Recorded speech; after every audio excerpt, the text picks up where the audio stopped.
The hearing at the Los Angeles Police Department unfolded beneath harsh fluorescent lights that stripped the room of warmth and illusion, leaving only truth, or what passed for it, exposed under sterile scrutiny. The air felt heavy long before anyone spoke.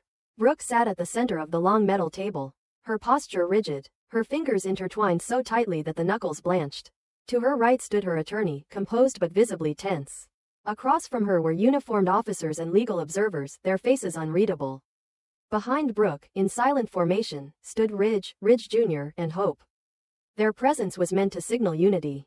Instead, it underscored the fragility of what they were about to endure. Brooke had told her version of events repeatedly over the past days. The fall from the Forrester balcony had been a tragic accident, a moment clouded by confusion and alcohol but never malice. She had insisted she would never intentionally harm anyone. Her voice, each time she repeated the story, carried both conviction and exhaustion. The family had chosen to believe her. They had chosen loyalty over doubt. But belief, in a police hearing room, meant nothing without evidence. When the presiding officer announced the introduction of a protected witness, a ripple of unease passed through the room. The lights dimmed slightly as a monitor flickered to life. A distorted voice emerged from hidden speakers, mechanical and unrecognizable. The anonymity heightened tension. Ridge felt his jaw tighten. Hope instinctively reached for her brother's hand. Brooke's heartbeat pounded in her ears as if the room itself had begun to pulse around her. The witness spoke carefully, claiming to possess information that contradicted the narrative of accident. The words were measured, almost rehearsed, and the distortion made them feel more sinister. Curiosity mingled with dread. Brooke's attorney objected, questioning the credibility of someone unwilling to reveal identity. But the officer signaled for patience. There was more. Then the room darkened further, and the video began. The footage was grainy but unmistakably clear. The camera angle suggested it had been captured from a hidden vantage point overlooking the balcony.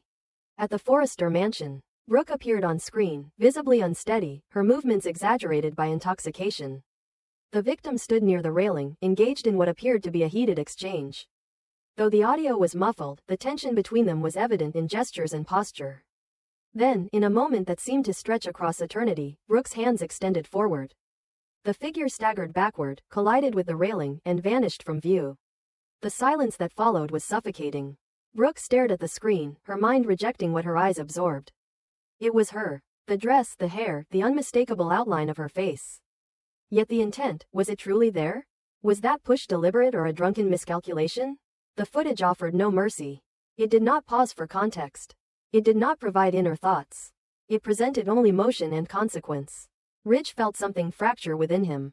He had defended Brooke instinctively, reflexively. He had argued that mistakes under the influence did not equate to malice. But the image of her arms thrust forward lingered with cruel clarity.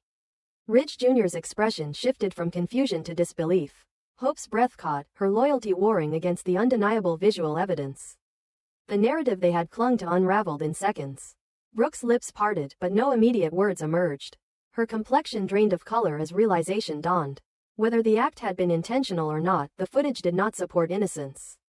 She tried to explain, her voice trembling, insisting that the angle misrepresented the moment, that she had only tried to steady the other person, that she had lost balance. But each attempt sounded thinner than the last. The more she spoke, the more desperate she appeared. Her attorney stepped forward, challenging the authenticity of the recording. He argued that digital manipulation could distort perception. That context was missing. That intoxication impaired judgment but did not establish intent. Yet even he struggled to mask the uphill battle ahead. The visual evidence was damning in its simplicity. It required no interpretation to shock. Ridge turned his gaze from the screen to Brooke. Pain eclipsed anger. For years, he had navigated betrayals, reconciliations, cycles of heartbreak with her. But this was different. This was not romantic infidelity or emotional confusion. This was potential criminality. His silence spoke louder than accusation. When Brooke reached toward him, seeking reassurance, he hesitated, an almost imperceptible pause that cut deeper than rejection. The officer outlined the potential charges. Aggravated assault, possibly manslaughter pending further investigation. The words reverberated like distant thunder. Brooke felt the ground beneath her shift into something unrecognizable. Prison was no longer abstract fear, it was tangible possibility. Hope's eyes brimmed with tears, yet she forced herself to remain upright. She wanted to defend her mother, to scream that a video could not capture complexity. But doubt crept into her heart. What if Brooke, in a moment of anger and intoxication, had pushed harder than she remembered? What if memory had shielded her from guilt? Ridge Jr. struggled to reconcile the image on screen with the woman who had raised him with warmth and guidance. His silence was heavy with conflict. He did not want to believe what he saw. Yet he could not deny it either. When the footage ended, the room's lights returned to their clinical brightness. Brooke's attorney requested time to analyze the recording, to verify authenticity, to explore alternate explanations. The officer agreed, but the tone had shifted irrevocably. Brooke was no longer a grieving participant in an accident. She was a suspect facing grave consequences. Ridge's restraint finally gave way to something colder. Without raising his voice, without dramatic accusation, he stepped back from Brooke.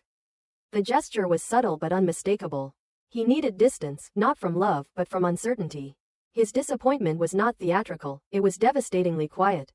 He turned and walked toward the door, leaving Brooke staring after him as if abandonment had just been replayed in a new form. Hope's whispered attempts to comfort her mother faltered. Words felt inadequate against the looming threat of incarceration. Ridge Jr. remained frozen, his faith shaken. Brooke's world contracted inward, the walls of the interrogation room seeming to close around her. And then came the final revelation. The distorted voice on the speakers shifted. The modulation ceased. From the shadows near the back of the room, a figure stepped forward slowly, deliberately. Sheila emerged, her face illuminated by the overhead lights, her expression radiant with triumph. The anonymity dissolved. She had been the witness. She had provided the footage. Her smile was not manic but controlled, deliberate. She did not shout or gloat loudly. Instead, she allowed the shock of her presence to settle before speaking with chilling calm. She declared that truth always finds its way to light. She suggested that justice demanded exposure. But beneath the rhetoric lay something unmistakably personal. Brooke understood instantly. This was not civic duty. This was vengeance meticulously orchestrated. Sheila had waited, observed, recorded. Whether she had manipulated events to provoke that balcony confrontation remained an unspoken possibility. The thought alone sent a wave of nausea through Brooke. Ridge halted at the doorway, turning back as Sheila's words echoed. His expression hardened. The enemy was no longer hidden. Yet confronting Sheila would not erase the footage. The evidence existed independent of motive. Sheila's eyes lingered on Brooke with calculated satisfaction. She announced softly that this was merely the beginning. A new game had started. One in which exposure and consequence would intertwine until truth, her version of it, reigned. The officers moved to escort Brooke out pending further review. The metallic click of handcuffs felt louder than the earlier silence. Hope's sob broke through the stillness. Ridge Jr. stood paralyzed. Ridge watched, torn between fury at Sheila and anguish over Brooke. As Brooke was led down the corridor, the fluorescent lights seemed harsher than before. Each step echoed like a countdown. Behind her, Sheila remained motionless, savoring the moment. Her victory was not simply legal, it was psychological. She had planted doubt where loyalty once stood. She had fractured a family in a single calculated reveal. And as the doors closed, sealing Brooke into a future shadowed by potential imprisonment, Sheila's final words lingered in the air like a promise of further devastation. The game, she implied, had only begun. The metallic echo of the closing detention door lingered long after Brooke disappeared down the corridor, and in that hollow reverberation, something irreversible settled over everyone left standing in the interrogation room. The moment Sheila stepped forward from the shadows and claimed ownership of the evidence, the narrative shifted from tragedy to strategy. This was no longer simply about a balcony, a fall, or a drunken confrontation spiraling out of control. It was about orchestration. It was about patience sharpened into a weapon. Ridge stood frozen at the doorway, torn between the instinct to follow Brooke and the burning need to confront Sheila. His entire world had tilted in the span of minutes. The woman he had defended with unwavering certainty now stood accused by undeniable footage. Yet the person delivering the blow was someone he trusted even less. His anger fractured in two directions, one pointed inward at Brooke, the other outward at Sheila. That duality paralyzed him. Hope's sobs broke through the tension, not loud but raw, stripped of composure. She had watched the video in disbelief, replaying every frame in her mind, searching for hesitation, for proof of accident, for something that would erase the appearance of intent. She remembered her mother's instability that night, the emotional strain she had been under. But she also remembered Brooke's pride, her temper when pushed too far. Doubt crept in where certainty once stood. It did not extinguish love, it contaminated it. Ridge Jr. felt a different kind of fracture. He had grown up believing that loyalty meant standing firm when accusations arose. But loyalty required faith, and faith required clarity. The image of Brooke's hands extending toward the victim refused to blur. He hated himself for seeing what the video suggested. He hated the possibility that the woman who had taught him compassion might have committed an act born of rage. Meanwhile, Sheila remained unnervingly calm. She did not chase Brooke down the corridor. She did not shout triumph. The power of her move was not in spectacle but in timing. She had waited until the entire family gathered, until Brooke's defense rested comfortably in collective belief, and then she shattered it in front of them all. Public humiliation was part of the design. Isolation was the true objective. When Ridge finally approached her, his voice was low, restrained by sheer will. He demanded to know how she obtained the footage, why she had waited, what she hoped to gain. Sheila met his intensity without flinching. She spoke of justice, of truth, of refusing to allow powerful families to rewrite reality. But her eyes betrayed satisfaction deeper than civic duty. There was history between her and Brooke, resentment layered over years of rivalry. This was not altruism. This was personal. Outside the station, the media had already begun gathering. Word of Brooke's detention spread with alarming speed. Headlines framed her as a socialite facing criminal charges. The Forrester name, once synonymous with glamour and innovation, now hovered alongside words like assault and manslaughter. The scandal rippled through Los Angeles like a shockwave. At the mansion that night, the silence felt heavier than any argument. Ridge sat alone in the dim living room, replaying the footage on his phone despite knowing it would not change. Each viewing sharpened the same question: was it intentional? The law would decide based on evidence. But his heart needed to decide based on something else: intuition, history, trust. And for the first time in years, he did not know what to believe. Hope retreated to her childhood bedroom, staring at family photographs lining the dresser. Images of birthdays, vacations, reconciliations, moments that now felt distant and fragile. She wanted to call her mother, to hear reassurance, but visits were restricted until legal arrangements were finalized. The physical separation intensified emotional despair. The idea of Brooke behind bars felt surreal, yet frighteningly plausible. Meanwhile, Brooke sat in a holding cell under fluorescent glare that erased vanity and pride. For the first time since the balcony incident, she confronted the possibility that memory might not absolve her. Alcohol had blurred that night but not erased it entirely. She remembered anger. She remembered sharp words exchanged. She remembered the sensation of hands colliding. But intention, had there been intention?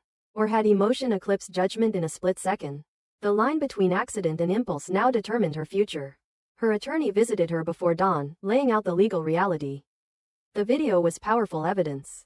Their defense would hinge on proving lack of intent. Perhaps diminished capacity due to intoxication.